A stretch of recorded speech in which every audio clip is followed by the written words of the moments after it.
Kaixo eta ongi etorri jakindunera. Gaur, bigarren mailako ekuazio osoak ebatsiko ditugu. Gogoratuko dugu, hau Tafalla ikastolak eskatutako ariketa bat ebatsiko dugula.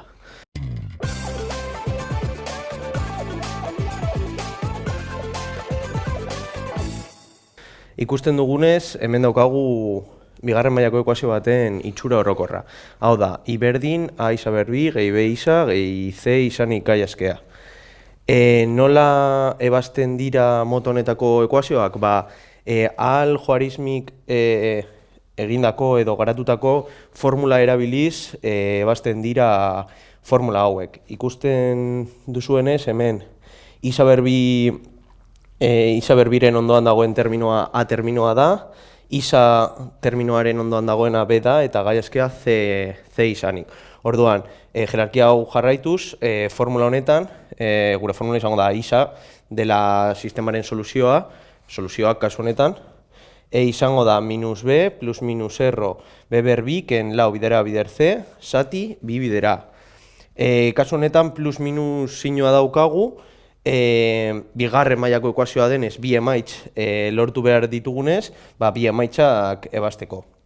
Eta formula hau ebatziz, bi emaitz lortuko ditugu, izango direla sistemaren soluzioak. Kasu honetan, adibide batekin formula aplikatuko dugu ikusteko nola ebazten diren. Kasu honetan, gure adibidea isa berbik bost isa gehi sei berdin 0 izango da. Kasu honetan, bigarren mailako ekuazioa identifikatzen dugu dela, daukagulako isa berbi terminoa. Orduan, lehenik eta behin egingo duguna izango da isaren ondoan dauden terminoak identifikatuko dugu. Hau da, A, B eta C terminoak identifikatuko ditugu.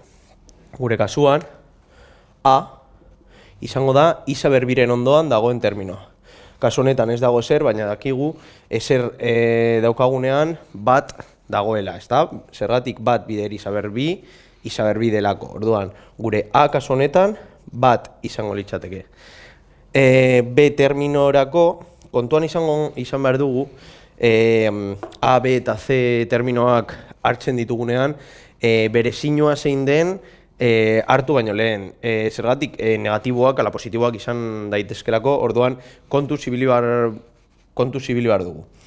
Kasu honetan B, ikusten dugunez, minus bost isa, orduan isaren ondoan dagoen termina. Hemen plus daukagu, baina minus denez, minus bost izango da gure B. Eta azkenik C, gai askea izango da. Kasu honetan, bai, kontuan izan behar dugu ze sinu daukan eta zein ez, eta baina positiboa denez, ez dugu zertan ezer egin behar. Orduan, gure C-a, C izango litzateke. Behin, identifikatu ditugula gure terminoak, ebatsiko dugu algoritmik garatutako formula erabiliz. Kasu honetan, jarriko dugu isa, minus B, kasu honetan jaukagu minus bost, orduan, minus B izango litzateke minus bost, minus bost, kasu honetan bost, plus minus erro. B berbi izango da minus bost, berbi, ken lau bider A, bat dela, bider C, sei dela. Eta guztia zati bi bider A, kasu honetan bat dela. Hemen ja gure formulan sartu ditugu termino guztiak, orain joango gara ebazten pausuz pausu emaitzak lortu arte. Hemen jarriko dut berdin eta jarraituko dut. Bosta hemen geratzen zait, bost, plus minus, orain erroaren barruan dauden operazioak garatuko ditut. Hemen daukat minus bost berbi, minus bost bider minus bost, hogeta bost. Ken lau bider bat lau, bider sei, hogeta lau. Kasu honetan bai kontu zibili behar gara zin honekin, erro bat daukagulako eta erroaren barruan ezin dugulako zenbaki negatibo bat izan, emaitza moduan. Orduan, kontu zibili behar gara. Negatiboa lortzen dugunean, ezin delako ebatzi bigarren mailako ekuazioa eta ez daukalako emaitzarik. Eta hau egingo diogu zati bi bidera, bi bider bat, bi. Orain, ebatziko dugu kenketa hau eta jarraituko dugu. Bost plus minus hogeita bost, ken hogeita lau, bat, zati, bi.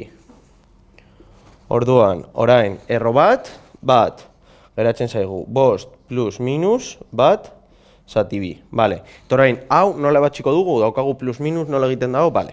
Orduan, plus minus daukagunez egingo dugu bide batetik plus eta beste bidetik minus. Ondorioz, nik egiten dudana da, berdin eta ateratzen ditut bi bidetxo, bi gezirekin. Eta jartzen dugu, bost, kasunetan, goikotik jarriko dugu gehi. Bost, gehi bat, zati bi. Eta beko bidetik jarriko dugu ken. Bost, ken bat, zati bi. Orduan, bost gehi bat, sei, zati bi, iru. Eta bost ken bat, lau, zati bi, lau. Ondorioz, gure adibidean eman diguten ekuaziorako gure emaitzak izango litzateke iru eta lau. Baina ondo adierazteko emaitzak jartzen da isa bat, hau da, soluzioaren, ekuazioaren lehenengo soluzioa izango dela iru, eta sistemaren bigarren soluzioa lau izango da. Hemen txartu egin dugu, bost ken bat, lau, zati bi, bi. Ondo esan dugu, baina txartu apuntatugu. Eta hemen, bigarren soluzioa, bi izango litzateke. Eta horrela ebazten da, bigarren mailako ekuazio oso bat. Hau izan da guztia, gogoratu, sare sozialetan eta web horrean jarraitu jakindun.